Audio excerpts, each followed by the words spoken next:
Hello everyone and welcome back.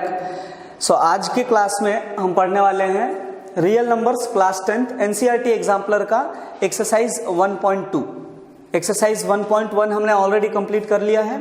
अगर आपने 1.1 का एक्सरसाइज नहीं देखा है तो पहले एक्सरसाइज 1.1 कंप्लीट कर लीजिए and then you can see second exercise. So देखते हैं पहला क्वेश्चन। फर्स्ट क्वेश्चन है right whether every positive integer, कोई भी पॉजिटिव इंटीजर रह सकता है 1 से लेके इनफाइनाइट तक, कोई भी positive integer. So we have to check whether every positive integer can be of the form 4q + 2। क्या किसी भी पॉजिटिव इंटीजर को हम 4q + 2 के फॉर्म में लिख सकते हैं?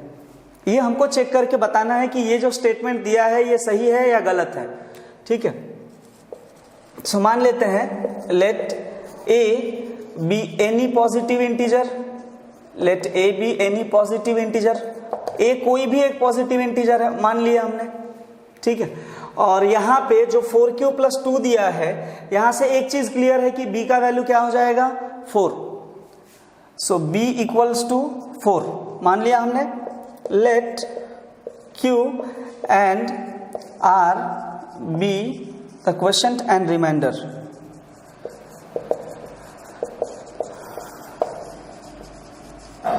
मान लेते हैं कि Q और R क्या है, क्वोशंट और रिमाइंडर है रिस्पेक्टिवली। ठीक है, रिस्पेक्टिवली मतलब पहले हमने क्वोशंट लिखा है तो Q क्वोशंट है और R रिमाइंडर है। सो R जो है since here B is equal to 4, so R will be less than 4 और it can be greater than और इक्वल टू 0। R का वैल्यू जो रिमाइंडर है वो हमेशा डिवाइजर से छोटा रहेगा और 0 या 0 से ग्रेटर रहेगा। ओके, सो यहां से आपको एक चीज पता हो गया, therefore r can be equal to 0, 1, 2, 3। r can take this 4 different values। सो अगर इसके हेल्प से हम यूक्लिड डिवीजन लेमा अप्लाई करें, therefore by using Euclid division lemma, Euclid's division lemma क्या होता है? यूक्लिड डिवीजन लेमा का formula a = bq + r, where a is dividend, B is divisor, Q is quotient and R is remainder। सो यहाँ पे Q का value है हमारे पास 4, Q का वैल्यू, B का वैल्यू है 4, B का वैल्यू ऑलरेडी है और R के ये डिफरेंट वैल्यूज हैं। देयरफॉर पहला वैल्यू क्या हो जाएगा? A is equal to 4q + 0 which is equal to 4q। दूसरा हो जाएगा A is equal to 4q + 1, then A is equal to 4q + 2 and last value जो पॉसिबल है वो है A is equal to 4q + 3। अब देखो यहाँ पे कोई ऑड या इवन की तो बात चल नहीं रही है कि हम इसमें से जो है सेपरेट करेंगे कि ये ऑड है ये इवन है। सबके सब क्या है? पॉजिटिव इंटीजर्स हैं। सो अगर किसी भी पॉजिटिव इंटीजर को हम 4 से डिवाइड करते हैं तो 4 पॉसिबिलिटीज है। या तो हम 4q लिख सकते हैं, 4q + 1 लिख सकते हैं, 4q + 2 लिख सकते हैं और 4q + 3 लिख सकते हैं। दैट मीन्स यहाँ पे जो स्टेटमेंट दिया है ये गलत है। यहाँ पे क्या स्टेटमेंट दिया है? Check whether every positive integer is of the form 4q + 1। देखो यहाँ पे एक 4q के फॉर्म में आ रहा है, एक 4q + 1 के फॉर्म में आ रहा है, एक 4q + 2 है, एक 4q + 3 है। दैट मीन्स ये स्टेटमेंट क्या है? गलत है। आप लास्ट में स्टेटमेंट क्या लिखोगे? Hence every positive integer is of the form, कौन से फॉर्म का रहेगा? 4q + 1, 4q + 2 और 4q + 3। Therefore the given statement is wrong, the given statement is incorrect। जो given statement है क्वेश्चन में वो क्या है? इनकरेक्ट है, is incorrect। Okay, so I hope you guys understood this question. It's very simple, just make a note of it, then we'll move to the next question। So देखते हैं अगला question. Second question है the product of 2 consecutive positive integers। 2 consecutive, देखो consecutive numbers का मतलब क्या होता है? जो एक के बाद एक आते हैं। जैसे अगर एक नंबर हो गया 3 तो अगला consecutive नंबर होगा 3 + 1 that is 4। अगर एक नंबर है 4 तो अगला नंबर हो जाएगा 5, 10 का consecutive हो जाएगा 11। मतलब कोई भी एक नंबर है उसके बाद वाला नंबर, ये दोनों मिला के क्या हो जाएंगे? Consecutive numbers. सो यहाँ पे क्या बोल रहा है, the product of two consecutive positive integers, किन्हीं भी दो पॉजिटिव इंटीजर्स का, कॉन्जिक्यूटिव पॉजिटिव इंटीजर्स का जो प्रोडक्ट है इज डिविजिबल बाय 2। और हमको क्या करना है, ये स्टेटमेंट ट्रू है या फॉल्स है वेरीफाई करना है। अगर ट्रू है तो क्यों ट्रू है, और फॉल्स है तो क्यों फॉल्स है, इसका रीजन भी जस्टिफाई करना है। ठीक है, अब पहले तो ये क्वेश्चन समझ लो थोड़ा। मान लो कोई नंबर ले लेते हैं हम, लेट्स से 4 ले लेते हैं। ठीक है, तो अगला कॉन्जिक्यूटिव नंबर क्या हो गया 5, सो 5 4s are 20। Now is this 20 divisible by 2? Yes, divisible है। अगर एक नंबर ले लेते हैं हम 7, तो अगला नंबर क्या हो जाएगा 8, 8 7s are 56। क्या ये 56 डिविजिबल है 2 से? ऑफ कोर्स डिविजिबल है।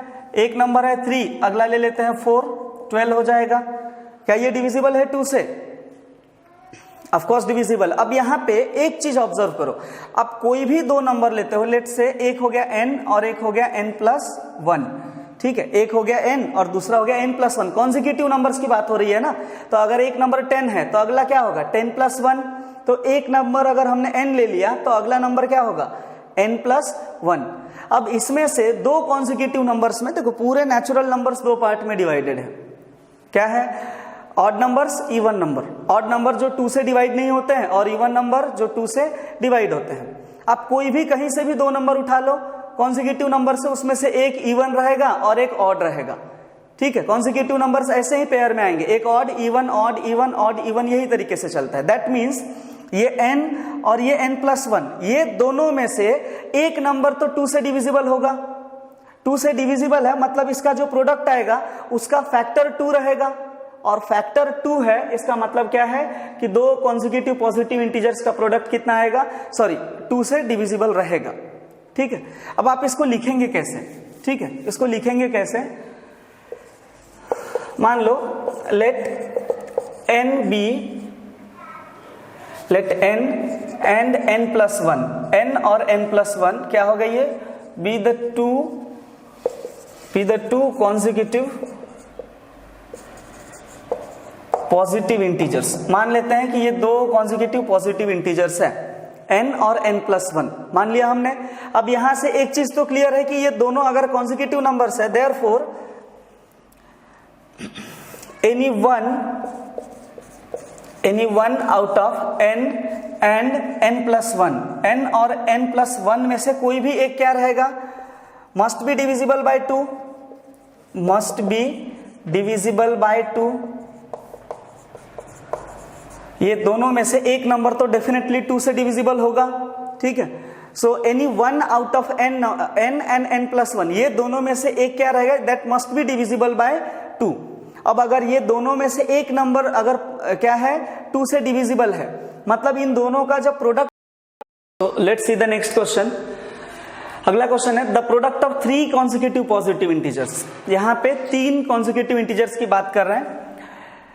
लेट्स से एक नंबर ले लिया हमने 4, एक ले लिया 5, एक ले लिया 6।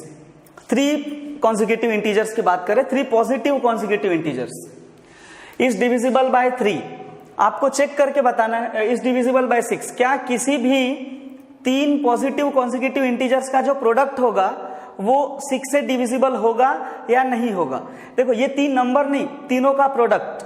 ठीक है, अब एक चीज याद रखो कि अगर कोई नंबर कोई भी नंबर है, let's say we have a number x, और x के अगर 2 फैक्टर्स है 2 and 3, और साथ में कोई भी फैक्टर रहेगा चलेगा, लेकिन अगर ये 2 फैक्टर है x के, दैट मीन्स अगर 2 और 3 फैक्टर है तो ये क्या हो जाएगा, x इज डिविजिबल बाय 6। अगर फैक्टर में 2 भी है और 3 भी है, दैट मीन्स ये क्या हो जाएगा, x इज डिविजिबल बाय 6। अब अगर मान लो हम बात करते हैं 3 कॉन्जिक्यूटिव इंटीजर्स की, 3 इंटीजर्स की बात कर रहे हैं, तो एक इंटीजर होगा n, दूसरा मान लेते हैं n+1, और अगला क्या हो जाएगा n+2। ठीक है, कॉन्जिक्यूटिव इंटीजर्स है ना, एक के बाद एक आने वाले। तो अगर एक नंबर हो गया 10, तो अगला क्या होगा 10+1 11, और इसका कॉन्जिक्यूटिव क्या हो जाएगा 10+2 12। सो इस तरीके से 3 कॉन्जिक्यूटिव इंटीजर्स की बात कर रहे हैं। अब एक चीज ध्यान दो इसमें, अगर आप 2 कॉन्जिक्यूटिव नंबर्स लेते हैं n और n+1, सो इसमें से आपको एक बात पता है कि एक जो नंबर रहेगा वो इवन नंबर होगा, और दूसरा वाला क्या रहेगा, ऑड नंबर होगा। 2 में से एक ऑड और एक इवन है, मतलब ये तीनों में से एक तो ऐसा नंबर है जो 2 से डिविजिबल है, ये तीनों में से एक नंबर तो ऐसा मिलेगा जो 2 से डिविजिबल है, और बचे वाले किन्हीं दो में से, देखो जरूरी नहीं है कि यही दोनों बचे हैं, ठीक है, तीनों में से एक क्या रहेगा, 2 से डिविजिबल रहेगा, क्योंकि 3 में से एक नंबर तो ऑड आएगा ही। अब यहाँ दो पॉसिबिलिटी है कि जो 3 कॉन्जिक्यूटिव इंटीजर्स है इस तरीके से आ गया है, ऑड इवन ऑड, या फिर ऐसा हो सकता है कि एक इवन है, दूसरा ऑड है और तीसरा इवन है, ये पॉसिबिलिटी है, ठीक है। 3 कॉन्जिक्यूटिव इंटीजर्स की बात हो रही है। अब यहाँ पे एक बात नोट करो, ये n+1 और n+2 कोई भी 3 नंबर ले लो, लेट्स से 10, 11, 12, 3 नंबर हमने ले लिया, इसमें से एक तो इवन रहेगा। यहाँ पे कौन सा पेयर बन रहा है, ये वाला पेयर बन रहा है, इवन ऑड इवन, या तो फिर ऐसा हो सकता है 11, 12, 13, तो इसमें ये दो क्या है, ऑड नंबर्स हैं और एक क्या है, इवन नंबर है, ठीक है। अब इसमें एक बात ध्यान दो कि अगर 3 कॉन्जिक्यूटिव पॉजिटिव इंटीजर्स हैं तो उसमें से एक जो नंबर रहेगा वो क्या रहेगा, डिविजिबल बाय 2, एक क्या रहेगा, डिविजिबल बाय 2, और जो बचे वाले दो हैं वो दो में से एक नंबर जो रहेगा वो क्या रहेगा, divisible by 3, divisible by 3। Check कर लो, कोई भी 3 कॉन्जिक्यूटिव पॉजिटिव इंटीजर्स ले लो, 11, 12, 13, ये 12 है, 12 जो है 2 से डिविजिबल है और ये 3 से भी डिविजिबल है, ठीक है। यहाँ पे देखो 10 जो है 2 से डिविजिबल है, जो एक कॉन्जिक्यूटिव नंबर 3 से डिविजिबल है। कोई भी नंबर ले लो, रैंडमली कोई भी नंबर उठा के चेक कर लो, लेट्स से 15 हो गया, 16 हो गया, 17 हो गया। 16 क्या है, 2 से डिविजिबल है और 15 3 से डिविजिबल है। एक नंबर ले लो 18, 19, 20, सो 20 2 से डिविजिबल है और 18 3 से डिविजिबल है, 18 2 से भी डिवाइड हो जाएगा। दैट मीन्स अगर 3 कॉन्जिक्यूटिव पॉजिटिव इंटीजर्स की बात करें तो 3 में से एक नंबर ऐसा रहेगा जो 2 से डिवाइड होगा और एक नंबर रहेगा जो 3 से डिवाइड होगा। दैट मीन्स जब ये तीनों का प्रोडक्ट लेंगे तो उसमें 2 फैक्टर्स तो कंपलसरी है, 2 भी आएगा और 3 भी आएगा, और अगर ये तीनों के प्रोडक्ट में फैक्टर 2 भी है और 3 भी है, that means this numbers are divisible by 6, number जो है 6 से डिविजिबल है, ठीक है। अब इसको जो है सॉल्व करके कैसे समझाएंगे, एक्सप्लेन कैसे करेंगे, जो अभी हमने ओरली डिस्कस किया इसको लिखना कैसे है। सो कोई भी 3 कॉन्जिक्यूटिव इंटीजर्स हम कंसीडर कर लेते हैं, कोई भी 3 रैंडम नंबर्स ले लेते हैं। लेट मान लो n हो गया, n+1 and n+2 are 3 consecutive positive integers, ठीक है। 3 कॉन्जिक्यूटिव पॉजिटिव इंटीजर्स ले लिया हमने, n+1 एंड n+2, ठीक है। अब यहां पे एक चीज तो क्लियर है, out of this 3 numbers 1 must be divisible by 2, 1 must be divisible by 2, and from remaining 2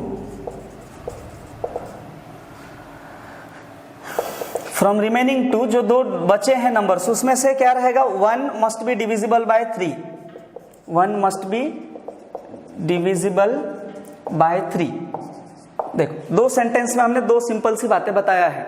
एक हमने ले लिया, मान लिया let n+1 n+2 are 3 consecutive positive integers, मान लिया हमने।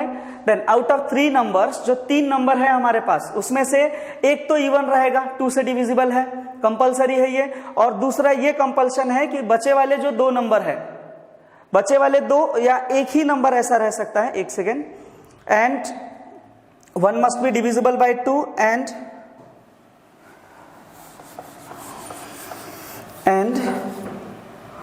यहां से लिख दो, and 1 must be divisible by 3। जरूरी नहीं है कि बचे वाले 2 में से ही एक नंबर डिविजिबल हो, एक ही नंबर ऐसा हो सकता है जो 2 से भी डिविजिबल है और 3 से भी डिविजिबल है, लेकिन तीनों में से आपको 2 और 3 ये दोनों फैक्टर्स मिलेंगे ही मिलेंगे, ठीक है। सो पहला स्टेटमेंट आपने ये लिख दिया कि 2 रहेगा 3 रहेगा, okay. Therefore the product of 3 consecutive positive integers must have factor 2 and 3। ठीक है, मतलब समझा इसका कि जो ये देखो, अब ये जो नंबर्स है उसमें से एक 2 से डिविजिबल है तीनों में से, और एक 3 से डिविजिबल है। दैट मीन्स तीनों का जो प्रोडक्ट होगा उसमें फैक्टर और 2 और 3 रहेंगे ही। सो कोई नंबर अगर 2 से भी डिविजिबल है, 3 से भी डिविजिबल है, that means it is divisible by 6। Okay, therefore we can say that, क्या बोल सकते हैं हम, therefore we can say that product of any three positive consecutive integers is divisible by 6, is divisible by 6। अब ये statement true है कि false है? Statement is true. ये जो स्टेटमेंट है ये ट्रू है, ये हमने रीजन के साथ एक्सप्लेन कर दिया। क्या क्या रीजन है? 3 कॉन्जिक्यूटिव नंबर्स ले लिया हमने, n+1 n+2। हमको पता है कि ये तीनों में से एक नंबर ऐसा होगा जो 2 से डिविजिबल है, और एक नंबर हमको ऐसा मिलेगा जो 3 से डिविजिबल है। ठीक है, दैट मीन्स ये तीनों का जो भी प्रोडक्ट आएगा उसके 2 फैक्टर्स रहेंगे, 2 and 3। 2 and 3 अगर फैक्टर है, that means the number is divisible by 6। Therefore the given statement is true. ठीक है, जल्दी से नोट करो, फिर अगला क्वेश्चन देखते हैं। सो देखते हैं अगला क्वेश्चन, बहुत ही प्यारा क्वेश्चन है ये। क्वेश्चन नंबर 4 है, right whether the square of any positive integer. किसी भी पॉजिटिव इंटीजर के स्क्वायर को क्या हम इस फॉर्म में लिख सकते हैं, 3m+2। ये हमको चेक करना है और बताना है कि ये बात सही है या गलत है। हम किसी भी पॉजिटिव इंटीजर के स्क्वायर को 3m+2 के फॉर्म में लिख सकते हैं या नहीं लिख सकते हैं।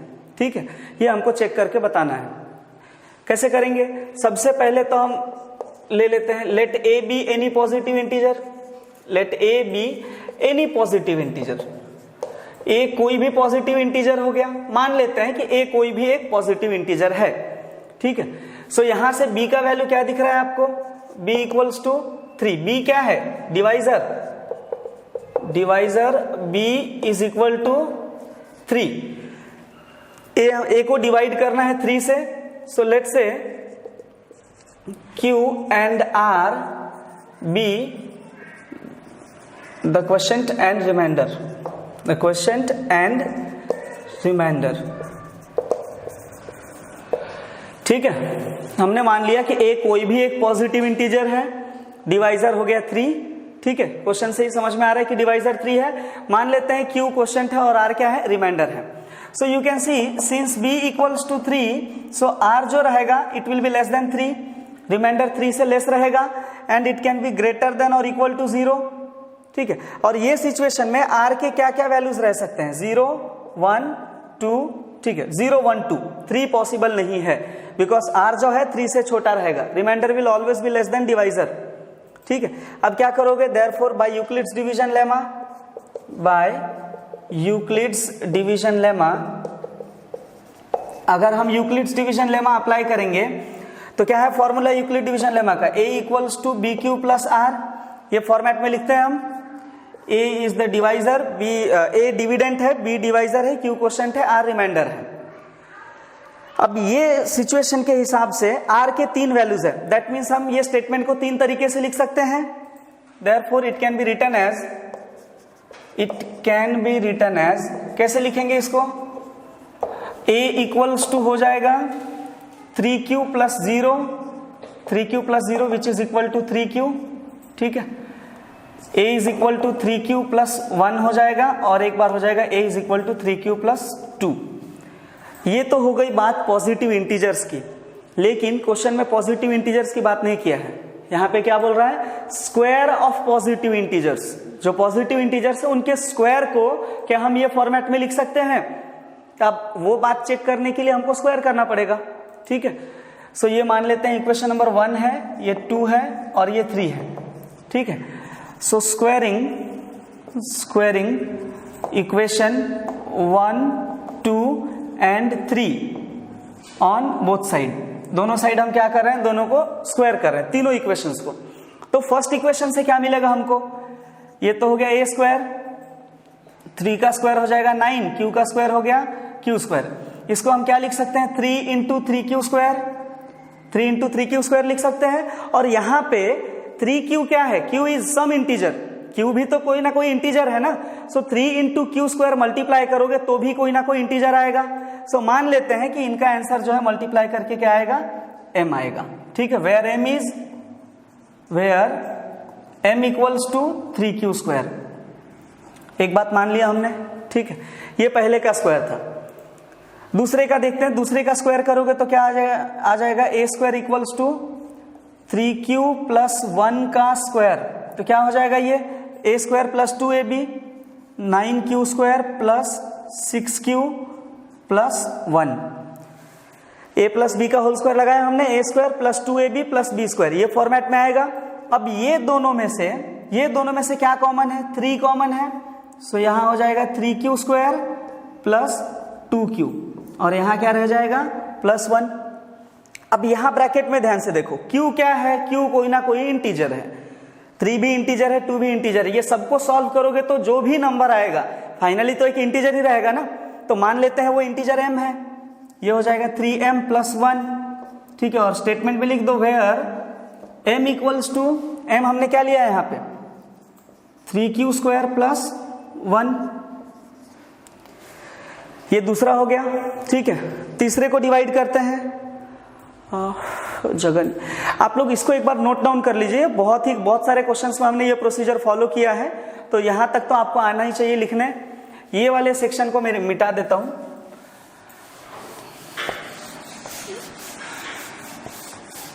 ठीक है, तो तीसरा नंबर क्या था हमारा, a is equal to 3q plus 2, a is equal to 3q plus 2। Square करोगे तो क्या हो जाएगा, a square is equal to 3q plus 2 का होल स्क्वायर।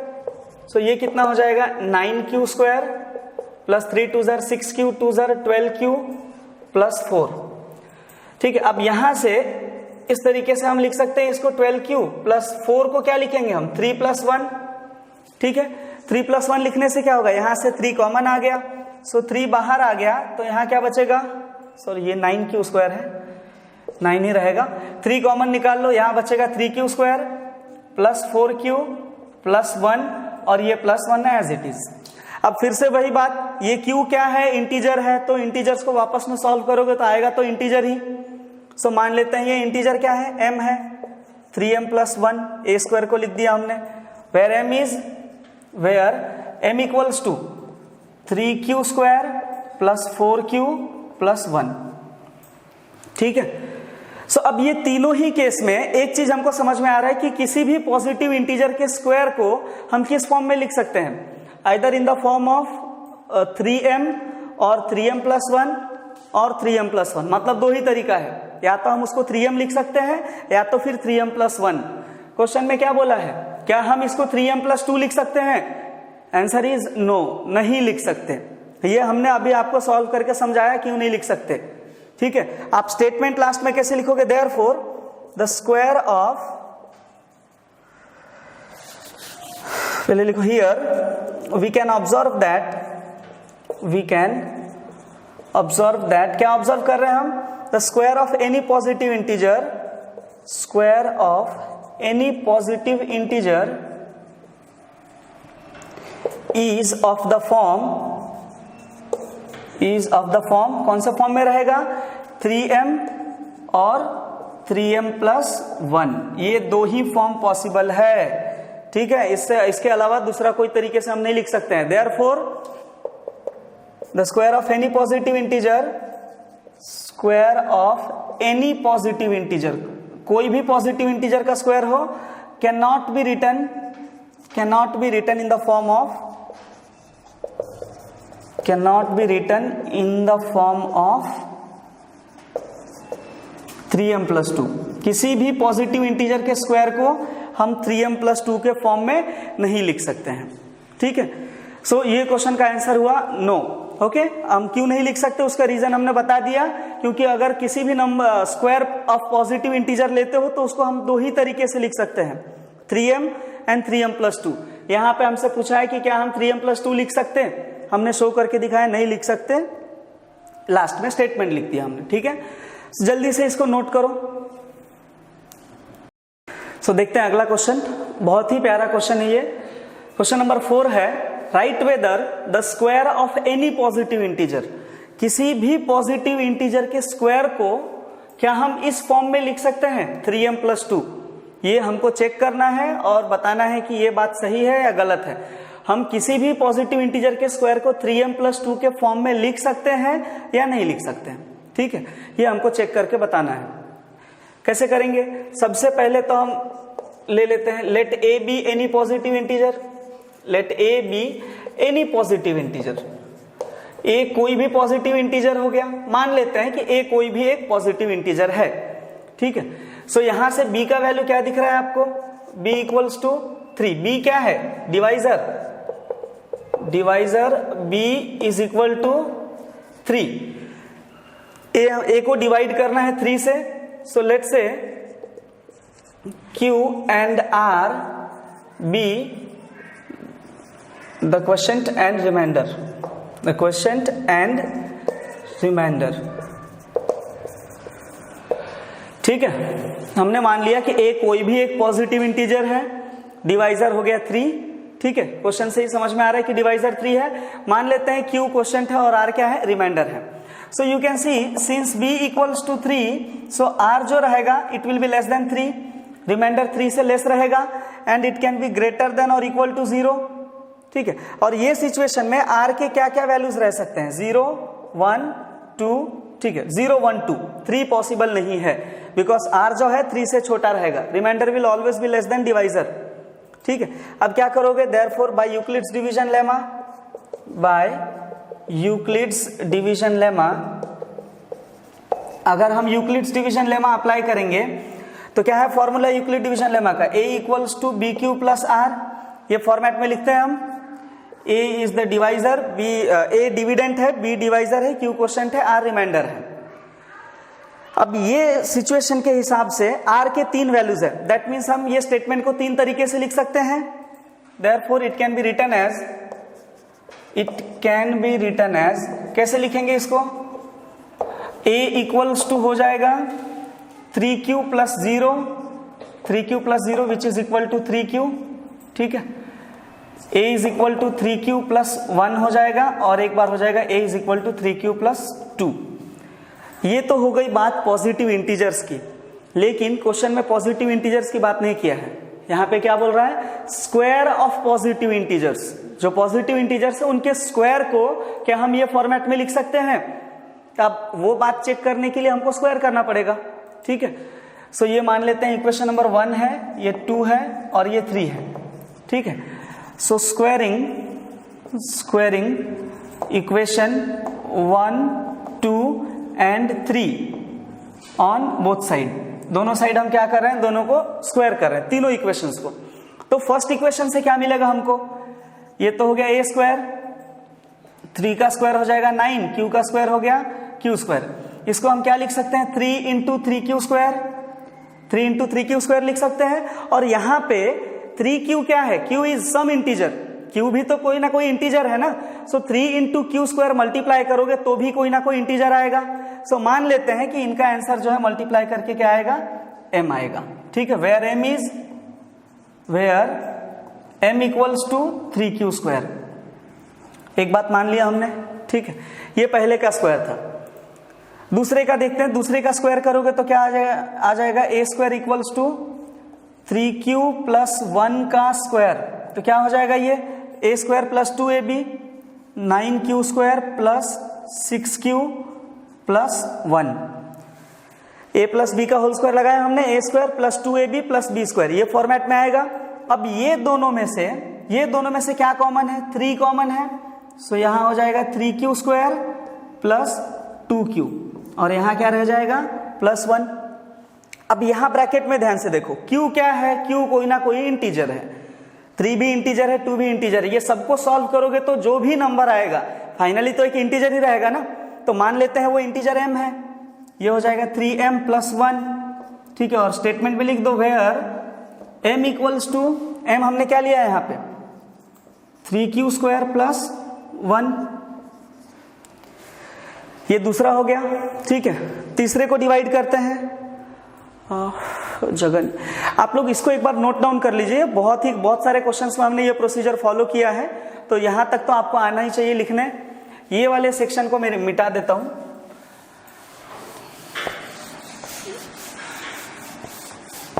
ठीक है, तो तीसरा नंबर क्या था हमारा, a is equal to 3q plus 2, a is equal to 3q plus 2, square करोगे तो क्या हो जाएगा, a square is equal to 3q plus 2 का होल स्क्वायर, सो ये कितना हो जाएगा 9q स्क्वायर प्लस 3 2 ज़र 6q 2 ज़र 12q प्लस 4।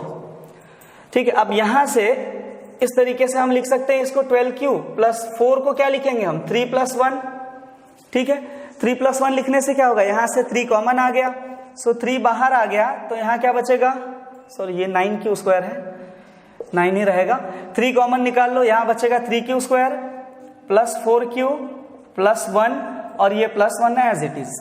अब फिर से वही बात, ये q क्या है, इंटीजर है, तो इंटीजर्स को वापस में सॉल्व करोगे तो आएगा तो integer he.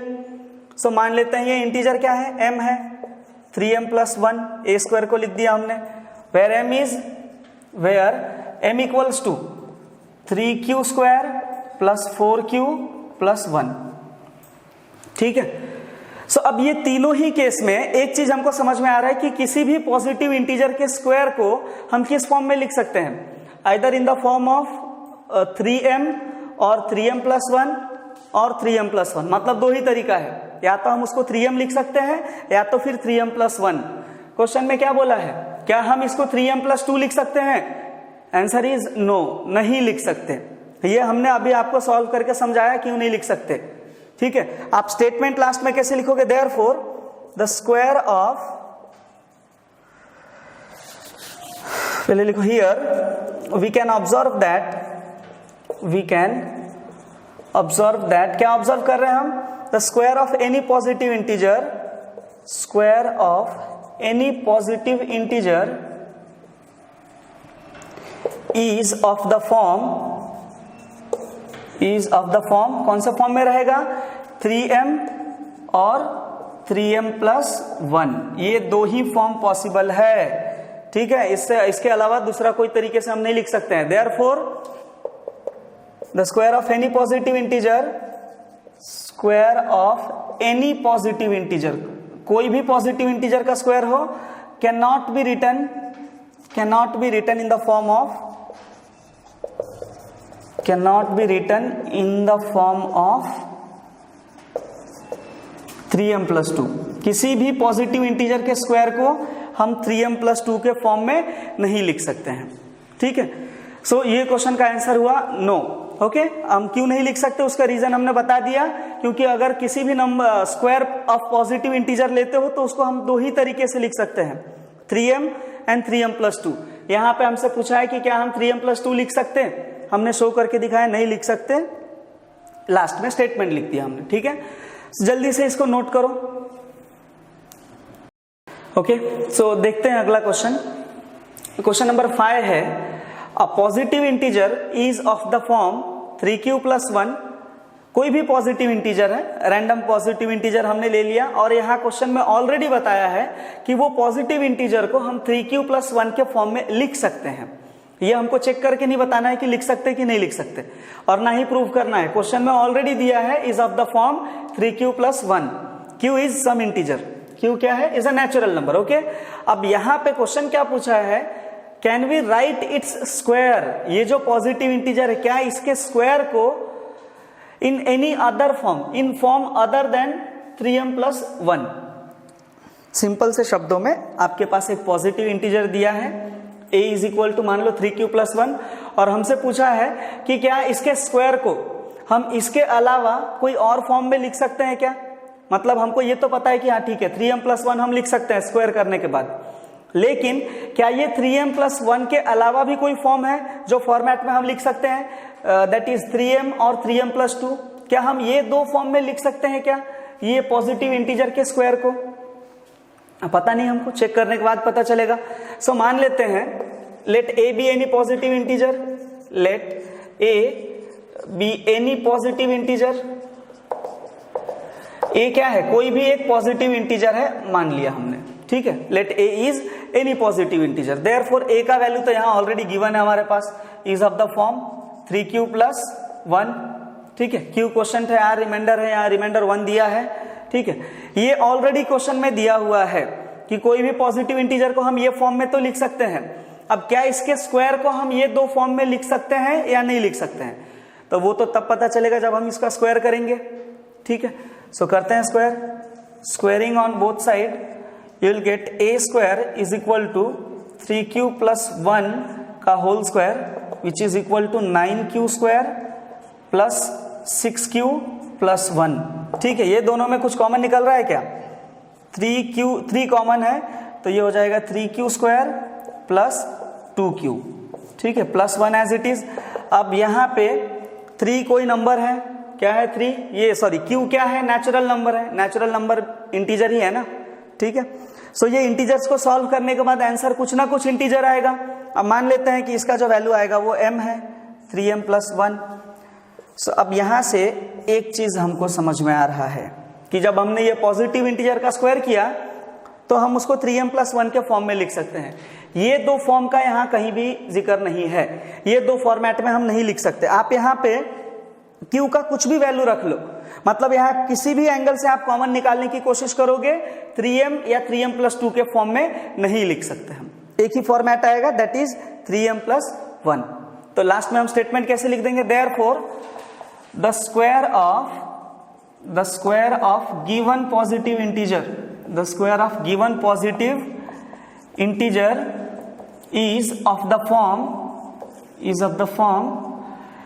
3m plus 1, hence it cannot be written in the form of, कौन से फॉर्म में नहीं लिख सकते हम? 3m और 3m प्लस 2, इसके स्क्वायर को हम 3m या 3m प्लस 2 के फॉर्म में नहीं लिख सकते हैं, एक ही फॉर्मेट में लिख सकते हैं 3m plus 1, okay. So just make a note of it, then we'll move to next question. So the next question is, explain why 3 into 5 into 7 plus 7 is a composite number. हमको बताना है कि ये जो नंबर दिया है ये composite number क्यों है, ठीक है। सो कंपोजिट नंबर क्या है पता है ना आपको? Any number which have more than 2 factors, कोई भी नंबर जिसका 2 से ज्यादा फैक्टर है वो क्या है? कंपोजिट नंबर है।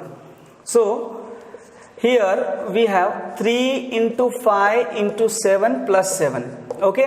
अब यहाँ से 7 कॉमन है, so you'll get 3 into 5 plus 1, so we'll get 7 into 5 3s are 15 plus 1 16, okay। therefore since, यहाँ पे आप क्या लिखोगे? since the given number have more than 2 factors,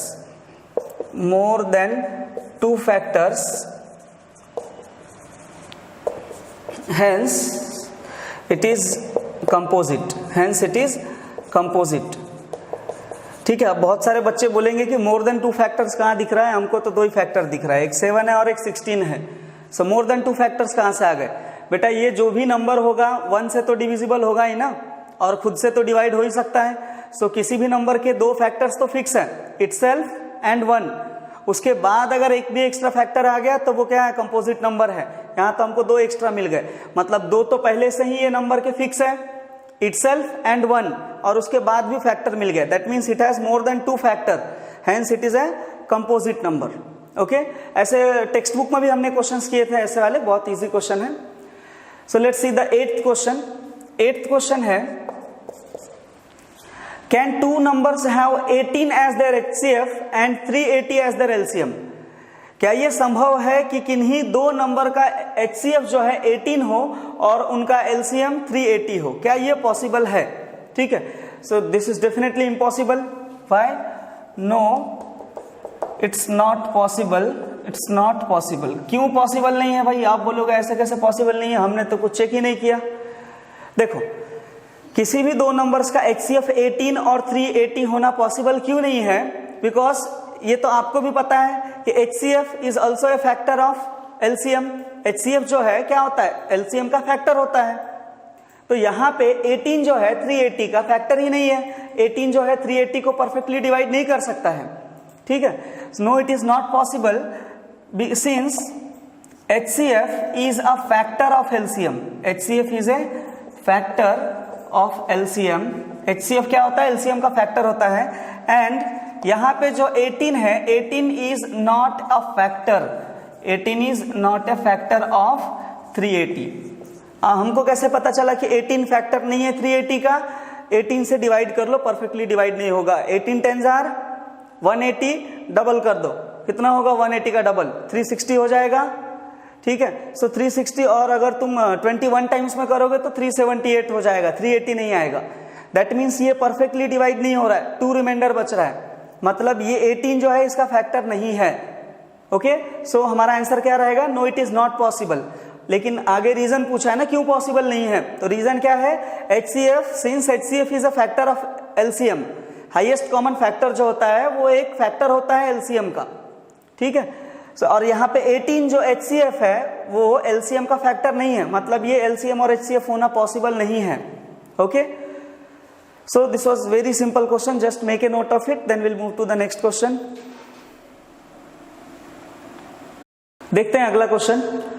so the next question is without actually performing long division, इसको बिना divide किए हमको क्या बताना है कि ये जो फ्रैक्शन है ये टर्मिनेटिंग है या नॉन टर्मिनेटिंग डेसिमल एक्सपेंशन रहेगा इसका।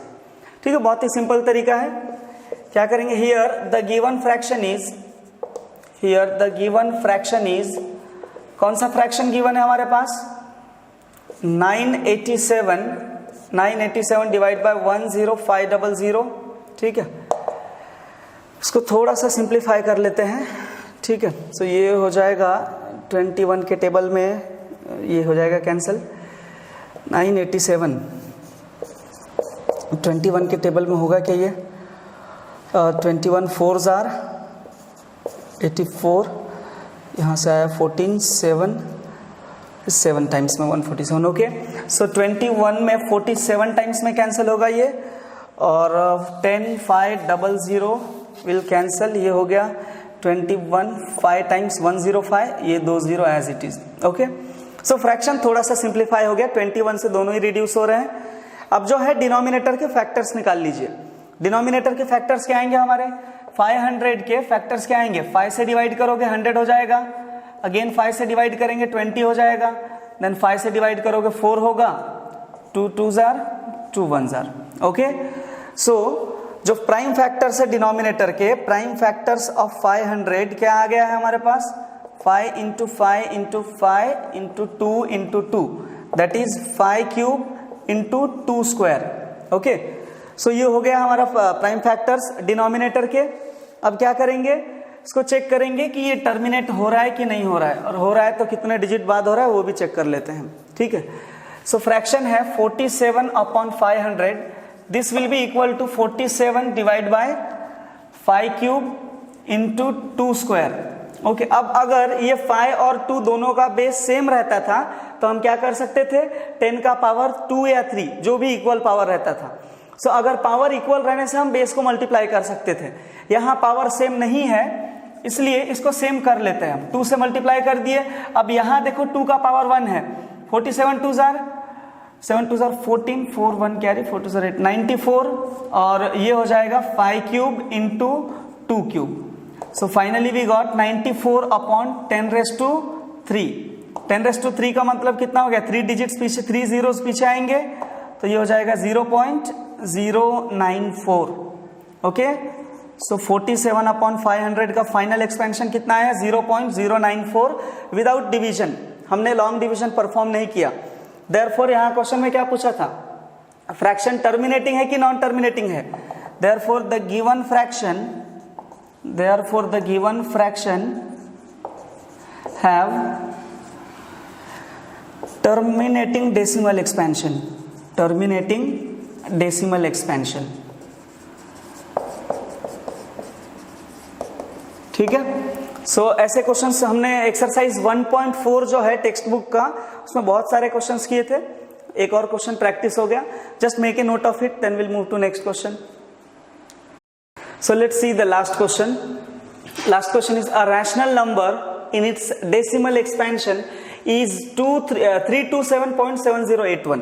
यहाँ पे एक डेसिमल एक्सपेंशन दिया है जो टर्मिनेटिंग है, एक टर्मिनेटिंग डेसिमल एक्सपेंशन दिया है 327.7081। Now what can we say about the prime factors of Q? देखो Q क्या है? डिनोमिनेटर है। When this number is expressed in the form of P/Q। देखो अब यहाँ पे टर्मिनेटिंग डेसिमल एक्सपेंशन, हमको कंडीशन मालूम है कि कोई भी फ्रैक्शन का टर्मिनेटिंग डेसिमल एक्सपेंशन तब आएगा जब उसके जो डिनोमिनेटर है वो 2 और 5 के फॉर्म में हो। 2 और 5 के फॉर्म में रहेगा तो क्या है, वो टर्मिनेटिंग है। अब देखिए यहां पे कैसे करेंगे, here 327.7081 is a terminating decimal number, terminating decimal expansion, ठीक है, टर्मिनेटिंग डेसिमल एक्सपेंशन है। Okay, therefore it represents a rational number, it represents a rational number, ठीक है, ये एक रैशनल नंबर को रिप्रेजेंट कर रहा है। क्यों? क्योंकि ये टर्मिनेट हो गया ना। रैशनल नंबर क्या है, जो टर्मिनेट हो जाते हैं, ठीक है। सो ये टर्मिनेट हो गया इसलिए रैशनल नंबर है, तो इसको हम P बाई क्यू के फॉर्म में लिख सकते हैं। देयरफॉर 327.7081 इसको जो है हम इस तरीके से लिख सकते हैं, 327.7081 इंटू ये पॉइंट के बाद कितने डिजिट्स हैं, 1 2 3 4, सो 1 2 3 4 ऐसे 10,000 से मल्टीप्लाई कर दो और 10,000 से डिवाइड कर दो। क्वेश्चन चेंज हुआ क्या, ये 10,000 और ये 10,000 वापस में क्या होगा, कैंसिल हो जाएगा। सो एक बार ये कैंसिल हो गया तो ये ऊपर वाले को सॉल्व कर लो, तो क्या हो जाएगा, ये 3277081 अपॉन 10,000, ठीक है, 1 0 एक्स्ट्रा रहेगा, ये हो गया 10,000। अब यहां पे देखो ये P बाई क्यू के फॉर्म में है, P बाई क्यू के फॉर्म में है। अब हमको क्या बताना है, P बाई क्यू के फॉर्म में है, अब हमको क्या बताना है, Q के फैक्टर्स के बारे में बताना है, ठीक है। सो यहाँ पे जो ये डिनोमिनेटर है Q इक्वल्स टू कितना है, ये जो नंबर है इसको हम क्या लिख सकते हैं, 10,000, Q इक्वल्स टू कितना है, 10,000, ठीक है। सो ये 10,000 है। अब यहाँ पे एक चीज नोट करो, 10,000 को हम क्या लिख सकते हैं, 10 raise to power 4, 10 raise to power को 4 जो है इसको हम ऐसे लिख सकते हैं 5 इंटू 2 रेज़ टू पावर 4, ठीक है। अब यहाँ पे हम पावर सेपरेट कर लेंगे, 5 raise to 4 into 2 raise to 4। Therefore we can say that, क्या बोलेंगे हम, therefore we can say that the decimal we can say that the factors of Q are 2 and 5, ठीक है। यहाँ पे जो Q है, जो डिनोमिनेटर है, उसका फैक्टर्स क्या हो जाएंगे, 2 and 5। अब देखो यहाँ पे इसके बाद ये वाला लिखना है आपको और लास्ट में ये स्टेटमेंट लिख देंगे हम, ठीक है। सो कोई भी टर्मिनेटिंग डेसिमल एक्सपेंशन रहा, आप उसको P बाई क्यू के फॉर्म में लिख के और डिनोमिनेटर के फैक्टर्स इजीली बता सकते हो। So thank you so much.